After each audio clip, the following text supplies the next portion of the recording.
At my brother's wedding, I stood outside the venue I had paid for $30,000 worth of planning, deposits, and effort. My name was on every contract. The food, the flowers, the venue, the cake, even the damn chair covers. I paid for it all. I didn't ask for praise. I didn't even expect a speech. I just thought I'd sit quietly in the back, watching my only sibling marry the woman he claimed to love. But when I arrived, dressed modestly, smiling, carrying a thoughtful gift, his bride stepped toward me with a look that could freeze blood. She looked me dead in the eye and said, "You don't belong here." She didn't whisper. She didn't wait until we were alone. She said it loud enough for two guests and my own mother to hear. And my brother? He just stood there. Didn't defend me, didn't flinch. Just let me walk away like a stranger. They thought I'd cry, maybe cause a scene, but I didn't. I walked away calmly, sat in my car, and opened my phone. Within 10 minutes, I had canceled every service tied to that wedding. Because here's the truth.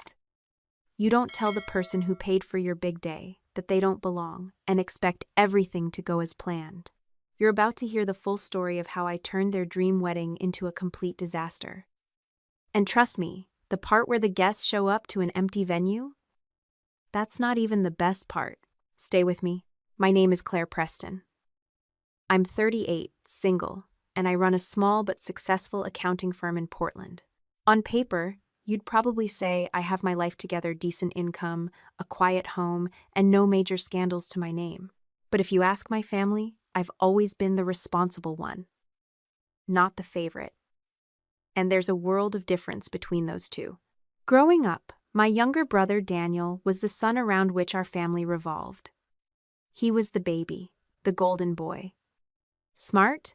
Not particularly. Hardworking? When he felt like it. But charming? Always. Even when he forgot to feed the dog or brought home detention slips, he was met with excuses. "He's just a boy," my mother would say, laughing it off. "Let him be. You were never like that, Claire." No, I wasn't. Because I wasn't allowed to be. From the time I was 9 and Daniel was 4, it became crystal clear that my role in the family was to accommodate, to be patient, to give way. My mother's favorite phrase was, "Claire, you're older, you should know better." Whether it was letting Daniel have the last cookie, staying quiet when he broke my birthday gift, or pretending not to mind when he was praised for things I'd done first, my life became a series of quiet forfeits. A lifetime of, that's just how families work. By high school, the gap between us was undeniable. Daniel struggled to stay afloat academically and socially, yet every milestone he hit was treated like a miracle. I graduated with honors, got into a top university on a scholarship, and my parents barely made it to the ceremony. My father had to work, my mother had a cold, and Daniel had baseball practice. I remember sitting in my cap and gown watching other families swarm their kids with flowers and hugs, while I smiled politely and told myself it didn't matter. It did. It mattered a lot. Still, I never said a word. That was my role, after all, quiet, self-sufficient Claire, the one who didn't need praise, didn't need help, and certainly didn't need to make a scene. So I buried the resentment, told myself Daniel just needed more attention, that maybe if I kept showing up, they'd see me too. After college, I built my own life brick by brick. I didn't ask my parents for a dime. I worked 2 jobs, lived in a 1-bedroom apartment, and eventually opened my own firm. When Daniel dropped out of college to find himself, my parents didn't blink. When he crashed his car and needed a loan, they sent him $5,000 without hesitation. I didn't ask them why I never got that kind of help. I already knew the answer: you're the one we don't have to worry about. It wasn't until my late 20s that I realized just how deep that pattern had carved itself into me. Even in my relationships, I played the caretaker. I dated a man for 4 years who routinely made me feel like an afterthought, and when it ended, he said, "You're great, Claire, just not exciting." And that cut deeper than he probably meant it to. Because for most of my life, I'd been taught that being stable, generous, and reliable wasn't something to be celebrated, it was something expected. And it didn't make me lovable. It made me forgettable. That breakup hurt more than I let on. What stung most was the feeling that I had lost again without even playing the game. I gave, I sacrificed, I showed up, and still ended up alone. I remember sitting on the floor of my kitchen that night with a bottle of wine, wondering when exactly I'd become invisible to the people who were supposed to see me first. But still, I kept the peace. I called my mother every week, remembered birthdays, showed up to family events with thoughtful gifts. I asked about Daniel's job interviews, cheered him on when he landed a sales role at a car dealership, and even helped him rework his resume when he got laid off. I told myself this was just what big sisters did. When he met Madison, his fiancée, I tried to make a good impression. She was younger, polished, always on her phone. She worked in some kind of event coordination, though she never explained exactly what. The first time we met, she gave me a once-over look that I brushed off as nerves. But even then, something in her demeanor reminded me of people who saw me as useful but not worthy. Still, when they got engaged, I didn't hesitate. My first instinct wasn't jealousy or hesitation, it was, how can I help? Because despite everything, I wanted to be part of it. I wanted to matter. I offered to help with the planning. Not as a controlling older sister, but as someone who'd done this kind of thing before and genuinely wanted the day to go smoothly. When they hesitated over finances, venue costs, catering, photography, I said, "Let me handle it. Consider it my wedding gift." They were stunned. "Daniel hugged me," Madison cried. My mother said, "Claire, that's so generous of you." For the first time in years, I felt like maybe I had stepped into the circle I'd always been orbiting from the outside. But I should have remembered. In my family, generosity was never reciprocated, it was expected. And love wasn't shown through effort. It was handed out to the ones who demanded it loudest. I didn't know it then, but everything I thought I had been building, every bridge, every olive branch, every quiet sacrifice was about to be set on fire. And it would all begin with 8 simple words spoken at the wedding. "You don't belong here."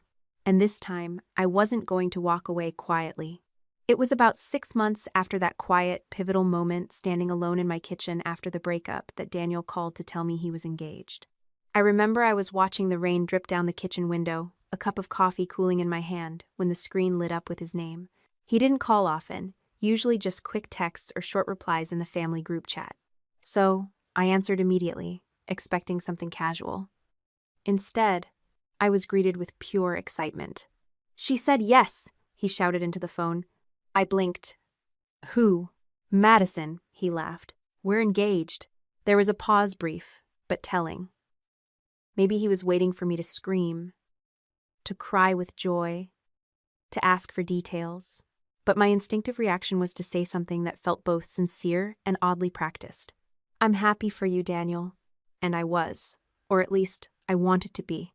I met Madison for the first time 2 weeks later when they invited me out to dinner. She chose the place modern, upscale, trendy. The kind of place where wine came in glasses the size of fish bowls and appetizers looked like art installations. She was polite, perfectly poised, and, at first glance, seemed gracious. But there was a stiffness to her smile, a coolness in her tone whenever she turned to me. She called me Claire with the same energy you'd use addressing a front desk clerk. Still, I made the effort. I asked about how they met, how he proposed, how wedding planning was going. Madison gave brief, efficient answers, barely disguising her annoyance when Daniel interrupted with some joke or memory. She laughed, but not with her eyes. I'd seen women like her before, polished, composed, and quietly calculating. After dinner, I offered to cover the bill. She didn't protest, didn't even thank me, just nodded like it was expected. Later that night, Daniel called me privately and admitted they were kind of freaking out about the wedding budget. They'd looked at venues, catering packages, and photographers, but everything was outrageously expensive. "She wants it to be perfect," he said, almost apologetically. "But I just got this job, and her contract work isn't stable. We're thinking maybe we'll scale it back, or push it a year." I listened in silence for a few seconds, and then I surprised even myself. "You know what?" I said. "Let me help." There was another pause, but this time it was heavy with disbelief. "I mean it," I continued. "Let me cover it. As your sister, and as someone who wants to see you happy, I'll pay for the wedding." "You're serious?" Completely. Venue, catering, cake, photography, flowers, whatever you two want. No strings attached. Think of it as my gift. I heard his breath catch. Claire, I don't even know what to say. You don't have to say anything. Just promise me one thing. What's that? Make it a day worth remembering. That's all I want. I don't need speeches. I don't even need a spotlight. I just want to be there, watching you step into the next chapter of your life. He was quiet for a moment, then he whispered, I love you, sis. It was one of the few times I ever heard him say that without being prompted. Over the next few weeks, the logistics began. I asked Madison for her Pinterest board, her preferred color scheme, the kind of venue she wanted. She responded somewhat mechanically, with links and photos, usually passed through Daniel. The few times I reached out to her directly, she was polite but curt. I chalked it up to wedding stress. I signed the contracts, paid the deposits, and made sure all vendors had my name, my number, and my email as the primary point of contact. My lawyer helped me draft a simple clause in each contract. No transfers, no changes, no third-party interference without my written approval. Not because I expected betrayal, but because, after a lifetime of being the background character, I'd learned to prepare for the unexpected. One afternoon, as we finalized the venue reservation, a beautiful estate just outside the city with lush gardens and a glass-ceiling reception hall, Daniel came by to thank me.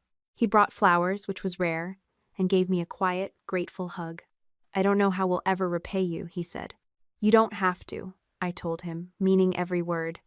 I don't need anything except to see you happy. That's the only return I want. That was the moment I said the words that would later echo in my head, louder than any argument. I don't need credit, Daniel. I just want to see you walk down that aisle and start your life. I'm not here to be noticed. I'm just here to help. And I meant it. Every word. At that moment, I believed I was doing something generous, something sisterly, something right. I had no idea that this simple act of love would be the very thing they'd use to push me out. But that realization wouldn't come until much later. At the time, all I could feel was hope, a warm, growing sense of purpose. Looking back, I should have paid closer attention to the way Madison's eyes barely met mine, the way her thank yous always came secondhand, the way her smile never quite reached past her teeth. But I didn't. I had just handed over the keys to a perfect wedding, and in return, all I asked for was a place in the room. The week after I signed the last vendor contract, I got a call from Madison. Her voice was unusually sweet, almost performative. I wanted to ask you something, she said. Something special. I was standing in the break room at my office, holding a microwave lunch I no longer felt hungry for. Of course, I replied. What is it? I'd love for you to be my maid of honor. I paused, surprised.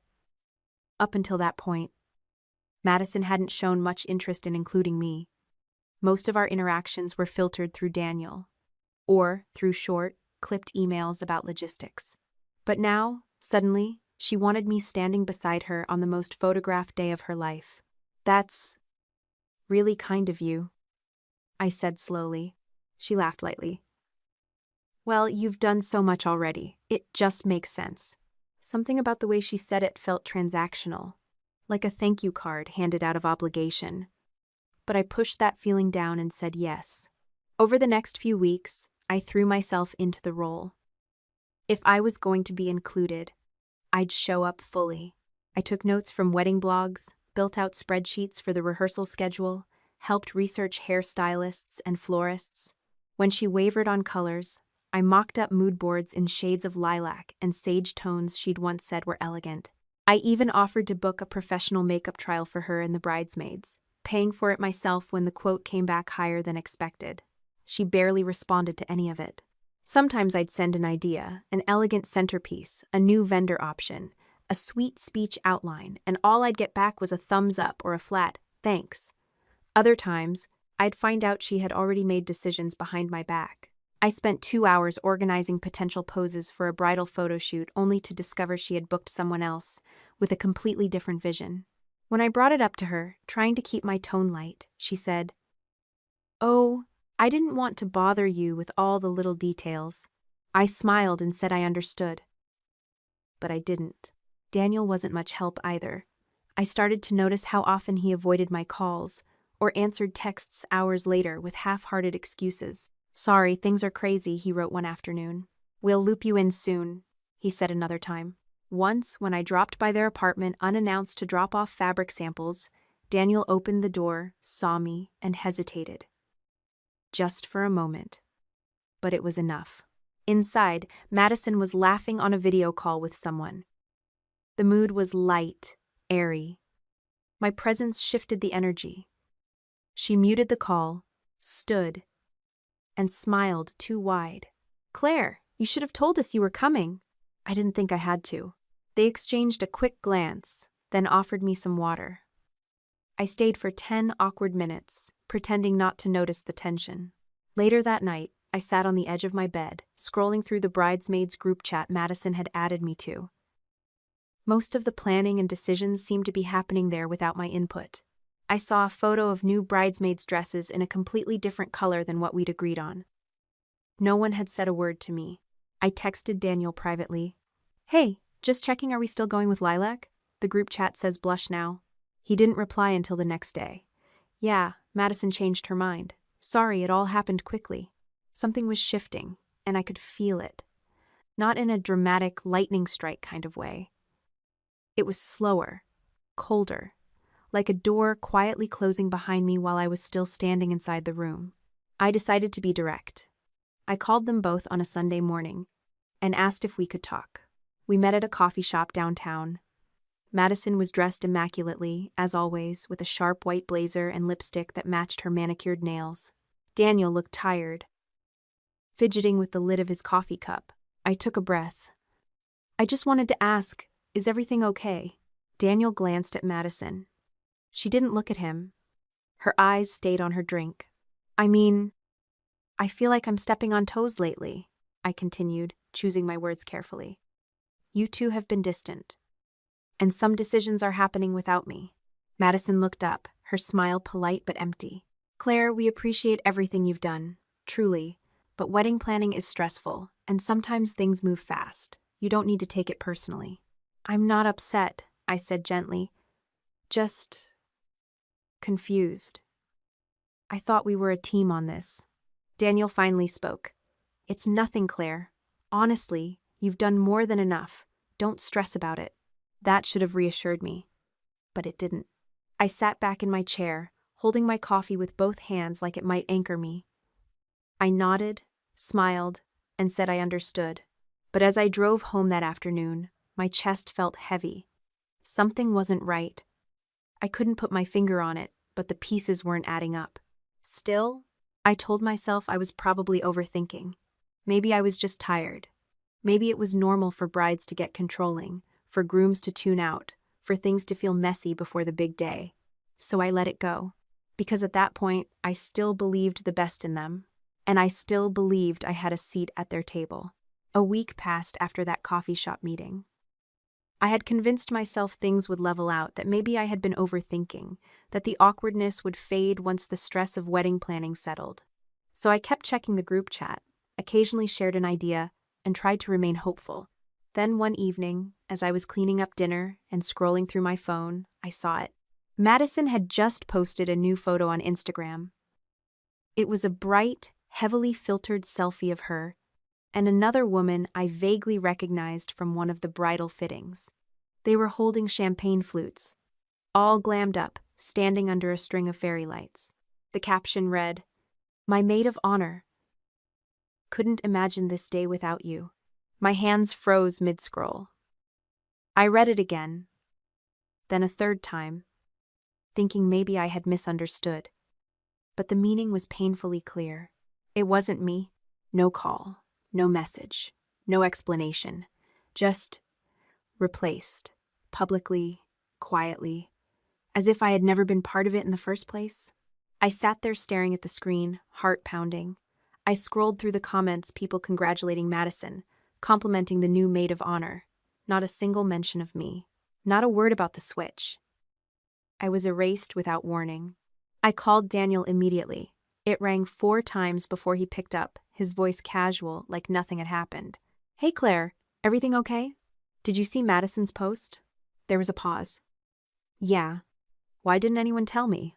He sighed like I was making something bigger than it needed to be. Look, Madison felt like she needed someone closer. You know, like a best friend, not just family. I was the maid of honor, I said slowly. She asked me. I've been helping with everything. Planning, payments, timelines. I know, and we really appreciate that, he cut in quickly. But this is more of a symbolic thing for her. You're still invited. You'll have a seat at the ceremony. My throat tightened. A seat? You know what I mean, he said, brushing it off. You're still family. That word rang in my ears like a mockery. I hung up shortly after. He didn't try to call back. That night, I lay in bed, unable to sleep, staring at the ceiling while the weight of it all pressed down on my chest. It wasn't just about the title. It was about being discarded without so much as a conversation. About being used for my support, my time, my money, then cast aside when the spotlight came. The next day, I drove over to see my mother. I needed something support, understanding, anything. She was sitting in her armchair, flipping through a magazine, when I told her what had happened. Her reaction was not what I expected. She sighed, didn't even look up. Claire, don't make this about you. I'm not, but don't you think it's strange that she didn't even tell me? She's under stress. It's her big day. Maybe she just needed someone she's known longer. I've paid for everything, Mom. And that was generous of you, but you did it out of love, right? So don't hold it over them. Sometimes it's best to just let things go. As long as the wedding happens peacefully, that's what matters. Her words stung in a different way. They confirmed what I had always known but never wanted to face. To them, my job was to give, quietly, without complaint, without recognition. Even now, even when I was clearly wounded, I was expected to stay quiet, to be mature, to let others take the spotlight, no matter how much it cost me, literally and emotionally. I nodded slowly, not because I agreed, but because I knew nothing I said would change her mind. She saw any pushback as drama, any hurt feelings as weakness. In her eyes, I was still the big sister who needed to keep the peace. When I left her house, I didn't cry, not right away. I drove home in silence, parked the car in the driveway, and just sat there. Only when the house was dark and I was alone did it hit me. A quiet kind of grief. The kind that didn't come with tears or sobs, just a numb ache that wrapped around my chest and made everything feel heavier. They hadn't just changed the title, they had changed the message. I wasn't important enough to be informed. I wasn't worthy of an explanation. I was good enough to fund the fairy tale, but not good enough to be part of it. 3 days passed. I hadn't spoken to Daniel. I hadn't looked at Madison's social media. I was failing, really to get back to normal.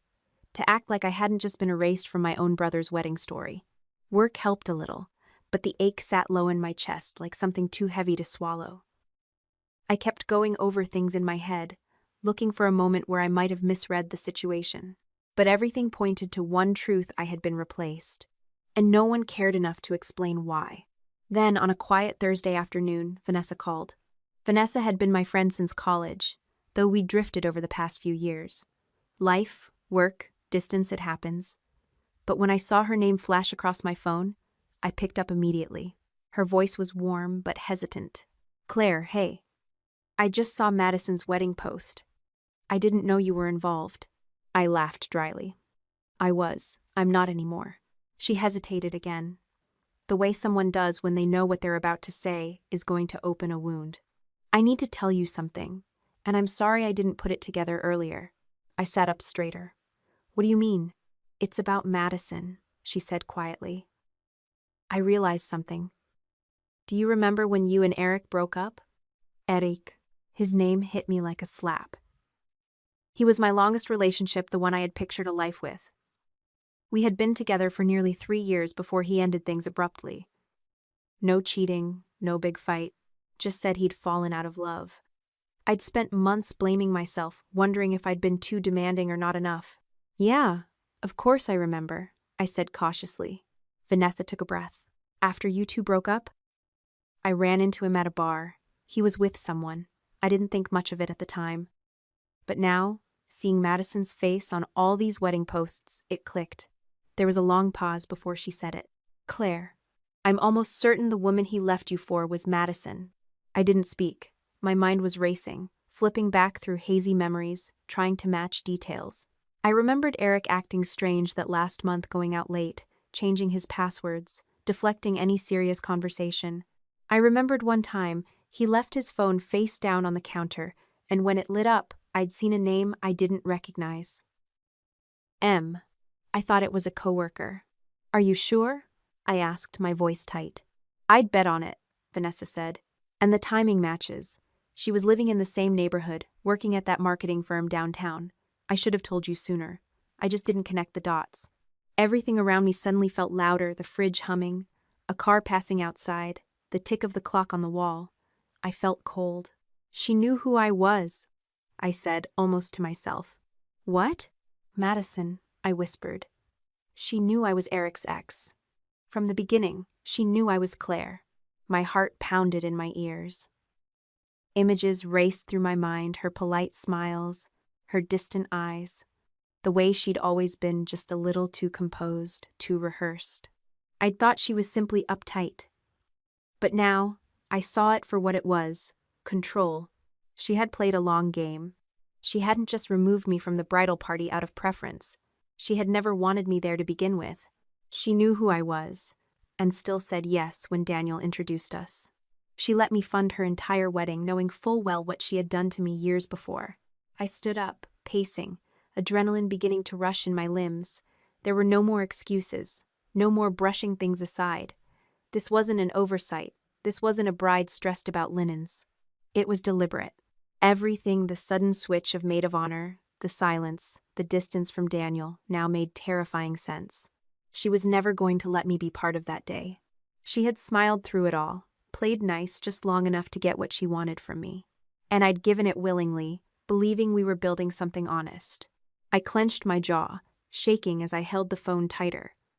Vanessa was still on the line. Claire, I'm so sorry. Don't be, I said quietly. You just helped me see things clearly. And I meant it. Because now, for the first time since this mess began, I wasn't confused. I wasn't hurt. I wasn't questioning myself. I was angry. And anger, when you've spent your whole life being quiet, obedient, and overlooked, is dangerous.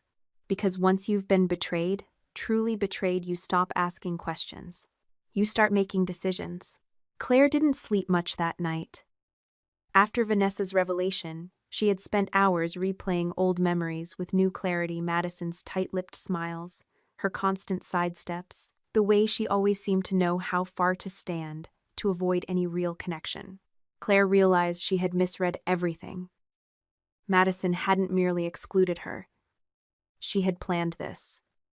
Patiently, calculatedly, she knew exactly what she was doing. The morning air was still when Claire woke up, her eyes gritty but her mind frighteningly clear. She didn't cry, she didn't pace the room. She simply showered, dressed, and made a pot of coffee.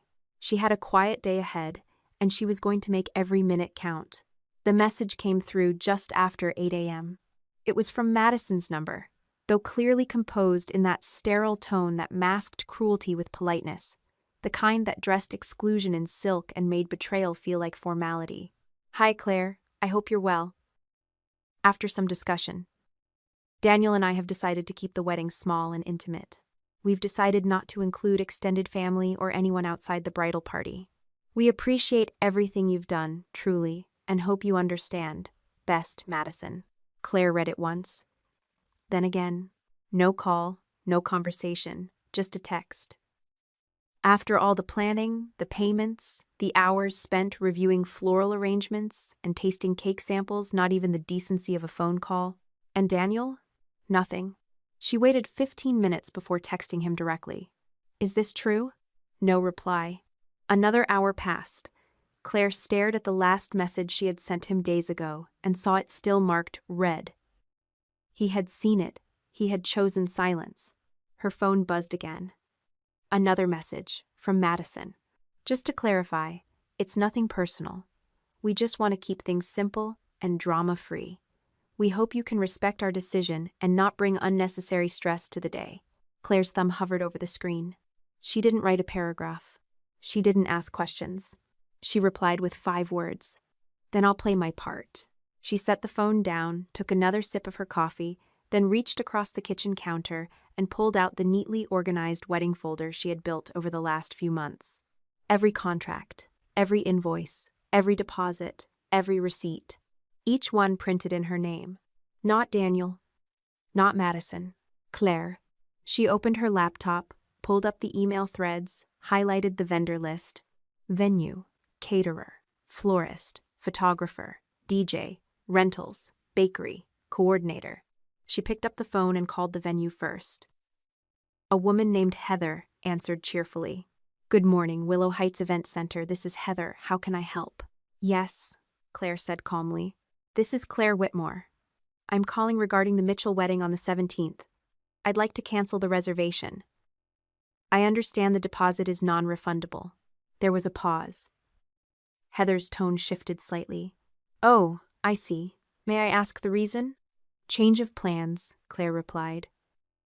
And as the sole contract holder, I'd like all correspondence to go through me. No one else is authorized to make updates. Understood. I'll send you a confirmation email within the hour. Claire thanked her and hung up.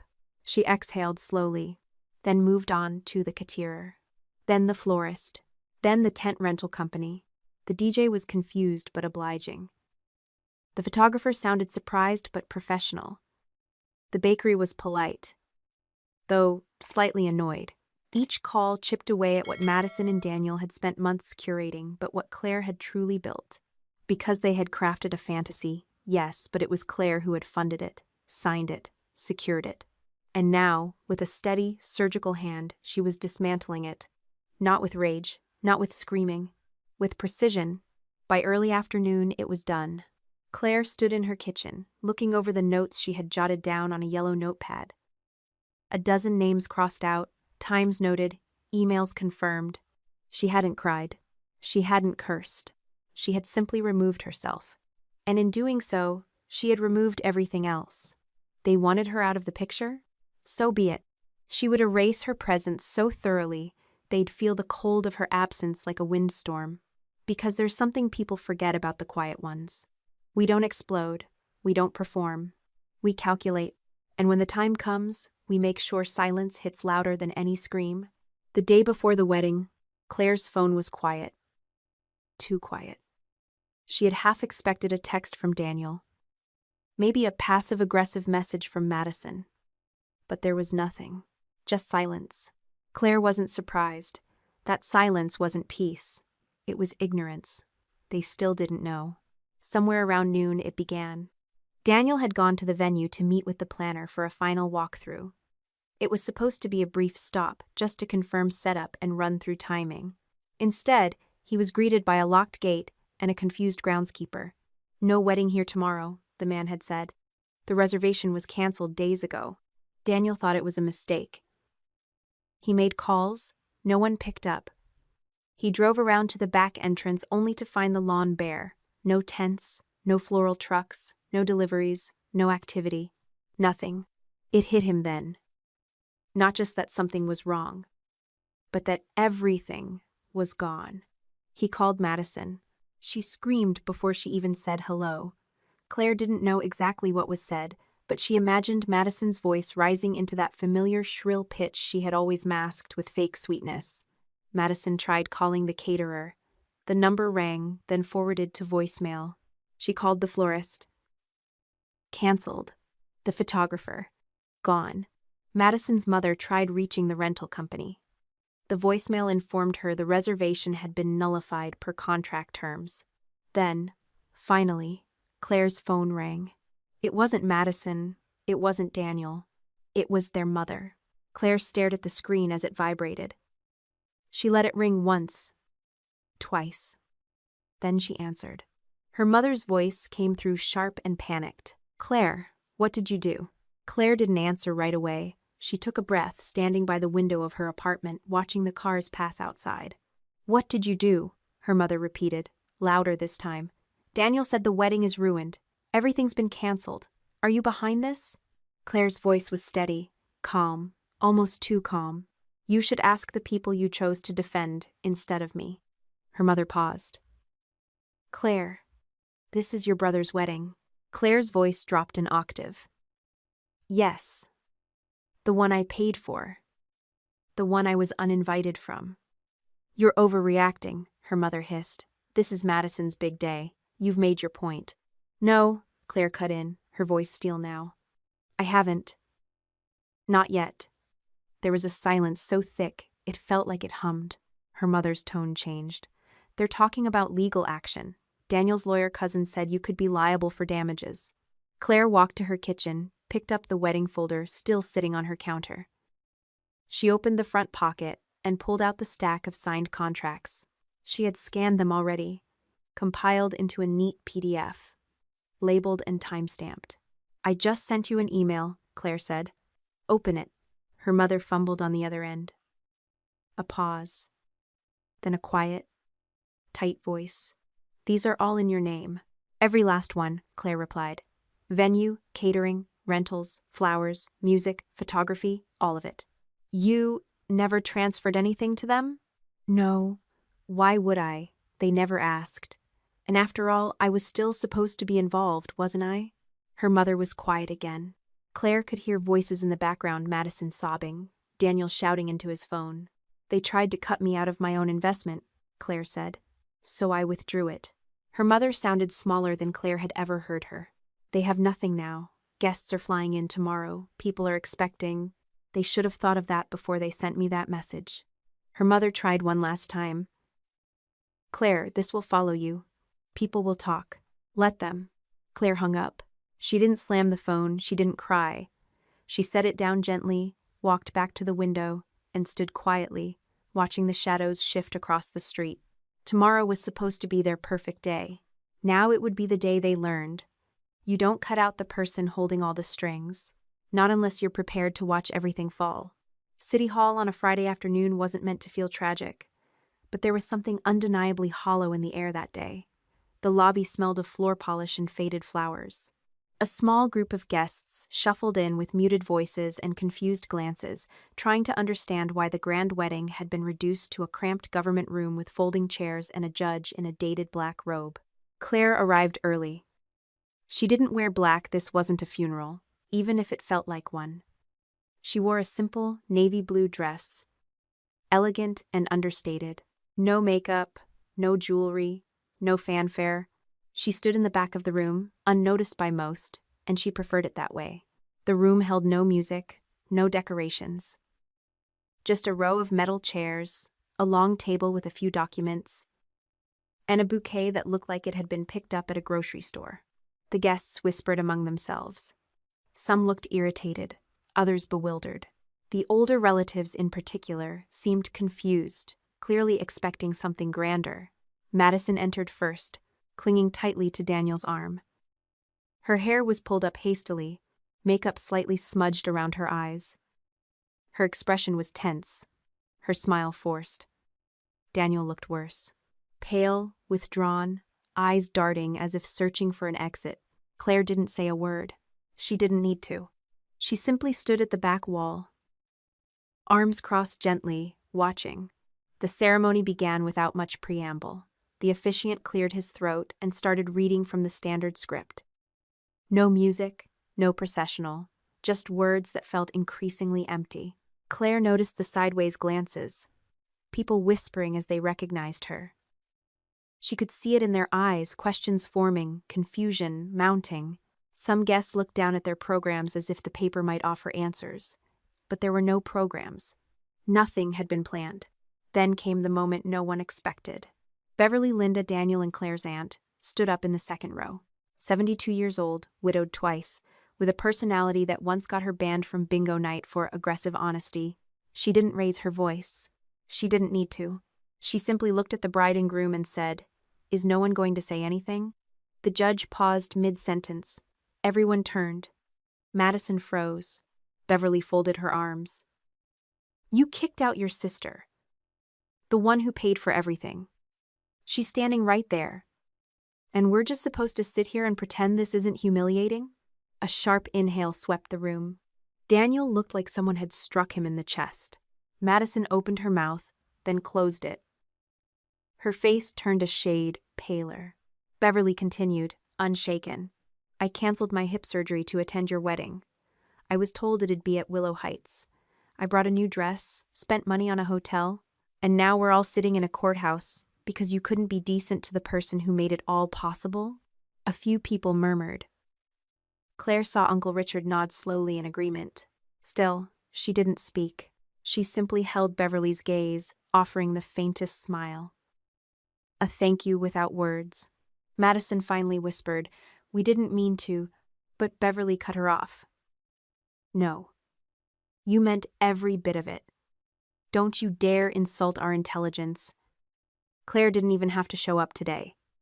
But she did.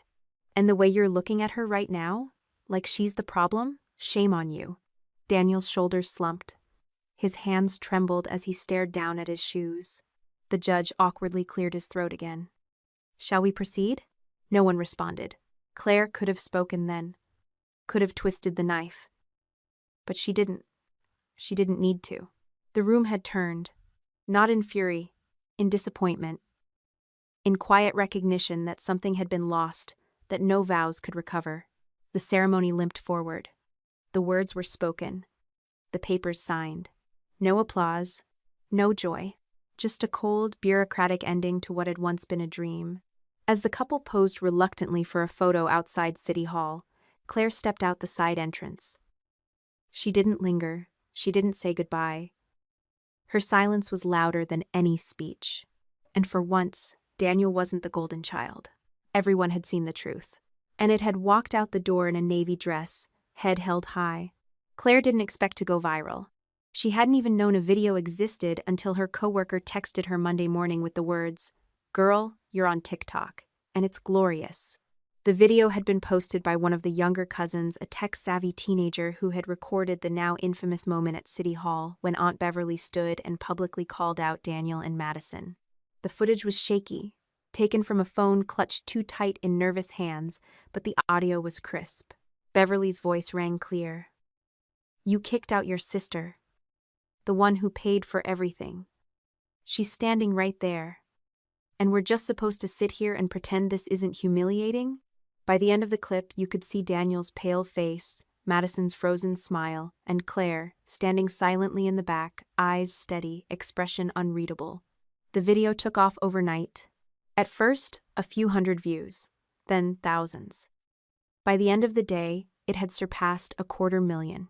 By midweek, it had over 2 million views and was being reposted across platforms with hashtags like #weddingfail, #sponsorsister, and #City Hall drama.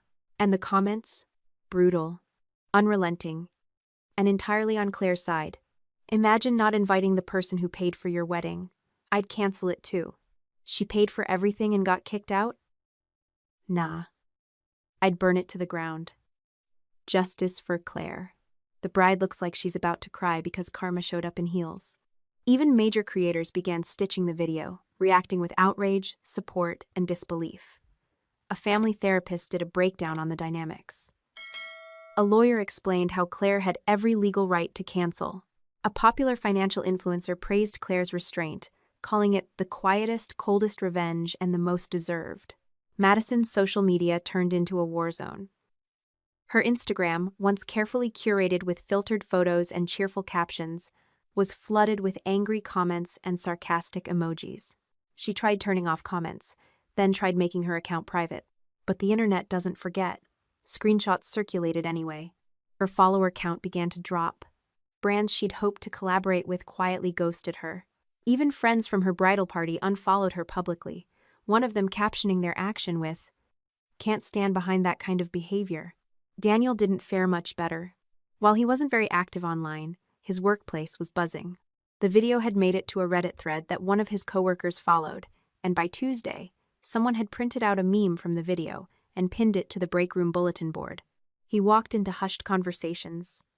People lowered their voices when he entered a room. One colleague joked during lunch, "Hey Dan, if I buy you coffee, do I get to sit with you or will I get uninvited next week?" Daniel didn't laugh.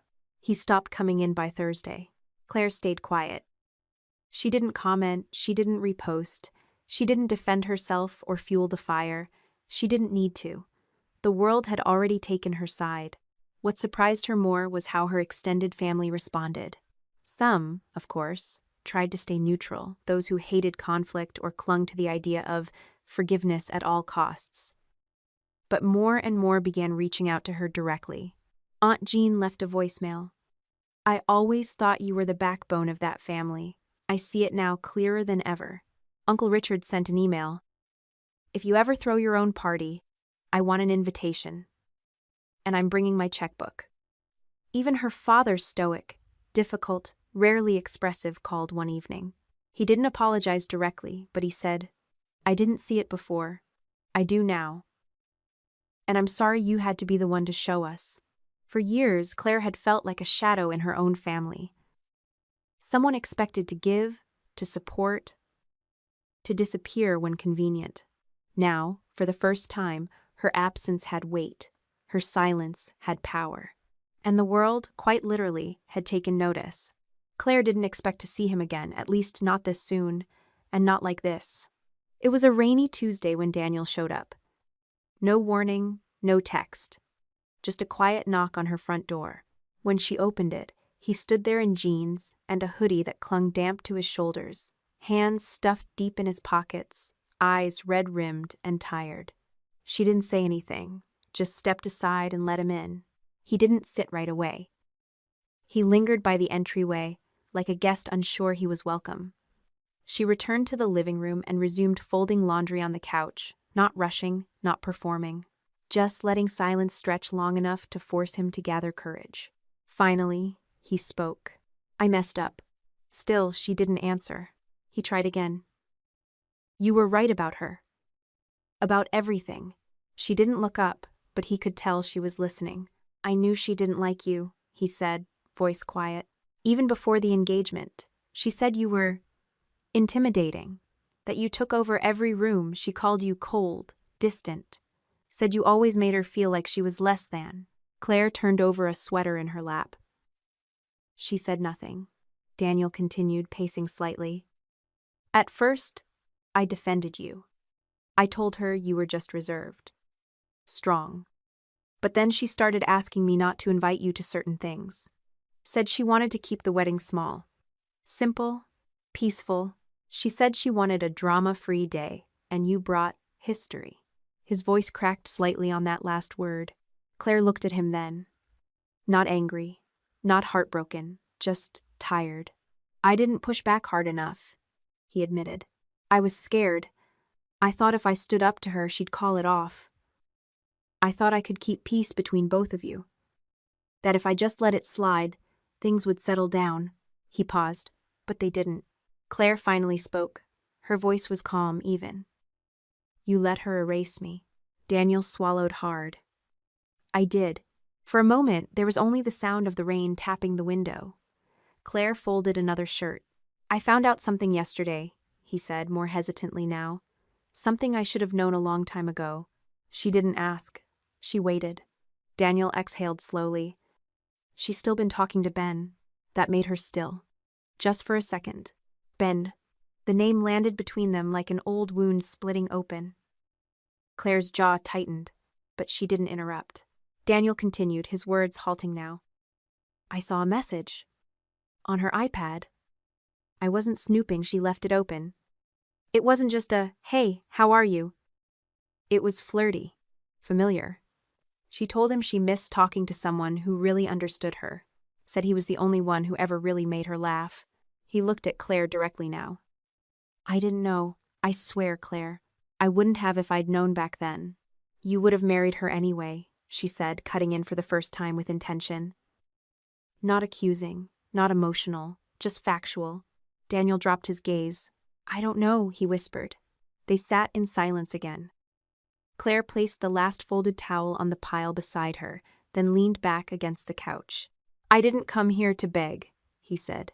I needed to tell you I was wrong, that I failed you, as your brother." She studied him.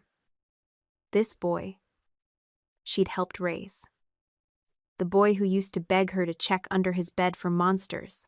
The man who had become a stranger to keep the peace with someone who couldn't even keep loyalty straight. Finally, she said, You knew how much he meant to me. I did, he said, eyes shining. And I let her into our family anyway. And then I helped her push you out of it. He rubbed his face with both hands, ashamed. I don't deserve forgiveness. But I didn't want you to hear about Ben from someone else. Claire nodded once. It was not forgiveness, but it was something. He stood then, not expecting to be asked to stay. I won't bother you again. Thank you. For telling the truth when no one else would. He turned toward the door, then stopped. She never deserved what you gave her, but I did, and I threw it away. Claire remained seated, still and calm. And when the door clicked shut behind him, she closed her eyes for just a moment, not to cry, but to breathe. Not everything broken needed to be fixed. Some things only needed to be understood. The next day, Claire met Vanessa for coffee. They hadn't sat down like this in months, not since before all the madness, before Madison and Daniel's engagement had thrown a quiet grenade into Claire's already strained family ties. They chose a small place, tucked behind an old bookstore, the kind of cafe where the music was soft and the booths creaked with age. Vanessa ordered chamomile. Claire didn't order anything at all. She stared at the steam rising from Vanessa's cup and said quietly, I knew. Vanessa looked up. Knew what? Claire's voice didn't waver. That Madison was the girl Ben left me for. I knew it months ago. Vanessa set her tea down slowly. You never said a word. Claire nodded. Because what would have changed? Daniel wouldn't have believed me. My mother would have told me to let it go. Madison would have played innocent. You've seen it before. How many times have I spoken up, only to be told I was overreacting? Vanessa didn't respond. She knew it was true. Claire leaned back in her seat, looking older than usual, not in a tired way, but in a way that made it clear she'd been carrying things for too long. I didn't cancel the wedding because of what she did to me in the past. I canceled it because they didn't even ask why I walked away. They never wanted to hear it. They just assumed I'd take it, like always. There was a long silence between them, heavy but not uncomfortable. Claire continued, softer now. I wasn't trying to ruin their lives. That's not what this was. I wasn't out to humiliate them. If anything, I was done pretending they didn't already humiliate me. Vanessa's eyes narrowed. So this wasn't revenge? Claire shook her head. Not in the way people think. I didn't cancel to get back at them. I canceled to stop enabling them. There's a difference. She folded her arms and exhaled deeply. I've spent my life giving people the benefit of the doubt, letting things go, making excuses for everyone but myself. I watched my own brother shrink away from me just to keep the peace with a woman who didn't even try to hide her contempt, and I let it happen. Vanessa leaned in, her voice low. But when you found out she was still talking to Ben, why not tell him then? Claire looked out the window. Because Daniel doesn't learn from warnings. He learns from impact. Vanessa blinked. I've tried, Claire said. All my life, I've tried to protect him from our parents' favoritism, from his own blind spots. But he chose her. He chose silence. He chose comfort over truth. And comfort is always louder until it disappears. Her fingers tapped the edge of the table once, twice, then stilled. I wasn't going to fight for a place I was never welcome in. I wasn't going to scream or beg or show up uninvited and cause a scene. I just stopped paying for the fantasy. Vanessa nodded slowly. So what now? Claire turned back to her, expression calm. Now he lives with his choices, like I lived with mine. I'm not angry anymore. I'm not hurt. I'm just done. A quiet understanding settled between them. No fireworks, no catharsis, just truth, Claire added, almost as an afterthought. It wasn't about the money, or the wedding, or even Madison. It was about finally stepping out of a role I never agreed to play. She looked Vanessa in the eye. I didn't destroy their wedding. I just stopped holding it up. And with that, she stood, gathered her coat, and left before the tea went cold. A month later, Claire received a message from her mother. It was short, too polite to be sincere. Let's have dinner this weekend, just the three of us. I think it's time. Claire didn't reply. Not right away. She stared at the screen for a moment, then set the phone down without a word. The last time she'd sat at a dinner table with her mother and Daniel, she had been asked to stay quiet, to keep the peace. To let them have their moment. That moment had passed. News of Daniel and Madison's separation had made its way through the family grapevine. The wedding disaster had been only the beginning. What followed, arguments, blame, old truths resurfacing, had torn apart the image they had so desperately tried to build. Apparently, Daniel had moved out, Madison had gone silent. No public posts, no couple photos, just absence. It was a quiet kagumits. No screaming, no declarations. Just the slow erosion of something built on pretense and pride. Claire sat on the porch of Vanessa's house that evening, a glass of water in her hand, watching the sky shift to a burnt orange. Vanessa joined her, settling into the wooden chair with a quiet sigh. "They're not doing well," Vanessa said softly. "I know," Claire answered, not turning her head. "You're not angry?" "No," Claire said, "not anymore." Vanessa looked at her carefully. "You still haven't seen your mom? She invited me to dinner." "And?" Claire let out a small, almost amused exhale. "I'm not going." Vanessa raised an eyebrow. "You sure?" Claire nodded. "For the first time in my life, I don't feel like I have to earn my seat at that table. And I don't feel guilty for walking away from it either." There was something settled in her tone, not bitter, not triumphant, just steady. The kind of stillness that only comes after a storm so loud it leaves nothing but clarity behind. Vanessa reached out and gently touched Claire's hand. "I'm proud of you." Claire smiled, a soft, private smile. "You know what I realized?" she said after a long pause. "I spent years trying to be accepted by people who had already made up their minds about who I was. I thought if I worked hard enough, gave enough, stayed quiet long enough, eventually I'd be enough. And now? Now, I know I was never the problem," Claire said simply. They sat in silence after that, listening to the cicadas hum through the trees. The kind of silence that doesn't need filling. Later, as the sun dipped low and the evening air cooled, Claire said goodbye to Vanessa and took the long way home. She parked her car near the park at the edge of town, a quiet place with winding trails and wide oak trees. She walked slowly, without destination, letting her thoughts settle with the rhythm of her steps.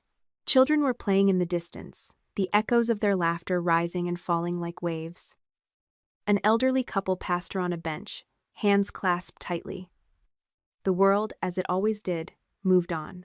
Claire paused near a small clearing where the late summer sun filtered through the trees, casting long golden streaks across the path. She tilted her face up toward the light, letting it warm her skin. She closed her eyes. For years, she had tried to belong. To be the daughter they praised, the sister they respected, the woman they understood. But now, standing alone, in the golden hush of evening, she didn't need any of that. She belonged to herself. And for the first time in her life, that was enough. If this story moved you, made you think twice about family, sacrifice, and standing up for yourself, then don't forget to subscribe to our channel. We bring you real, raw, and emotional stories that hit close to home because sometimes fiction tells the truth better than facts ever could. What would you have done if you were in Claire's position? Would you have canceled the wedding? Or stayed silent to keep the peace? Share your thoughts in the comments below. We read everyone. Your voice matters here, and we want to hear it.